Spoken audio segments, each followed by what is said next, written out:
Kasambahay arestado sa umano'y pagnanakaw ng alahas ng kanyang amo sa Quezon City. Jimbo Tejano, magbabalita.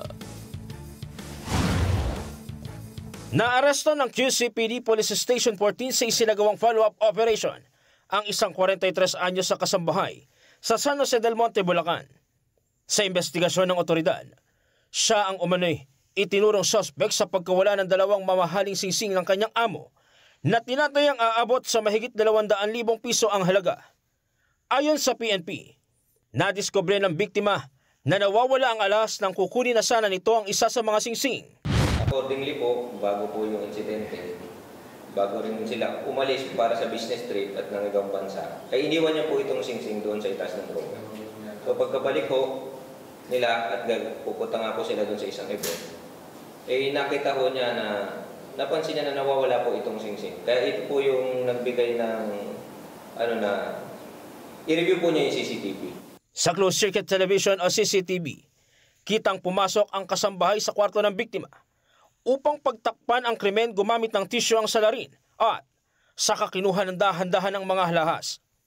Ang mga alagang aso sabay pang napatingin sa katulong habang palabas ito ng kwarto. Sa pagsisiyasat ng PNP, 3 buwan pa lang umanong naninilbihan ng suspect bilang personal na kasambahay ng mag-asawang negosyante. So kaya nga po siya yung nakakapasok doon, sa 4 po nakatulong.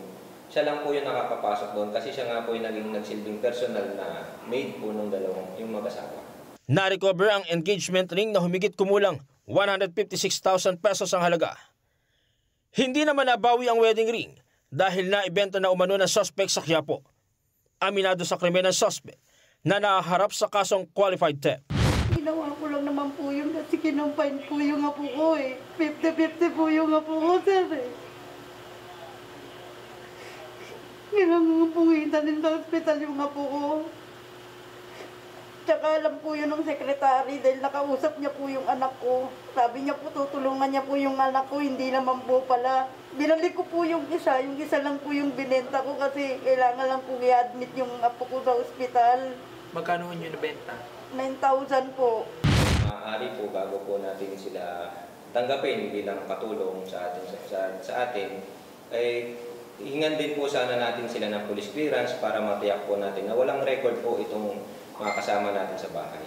At kung maaari po pag mag-iwan po tayo ng gamit, ay siguraduhin po natin, ay secure po natin at maaari po ilock po natin ng maayos para maiwasan po natin ang ganitong mga insidente.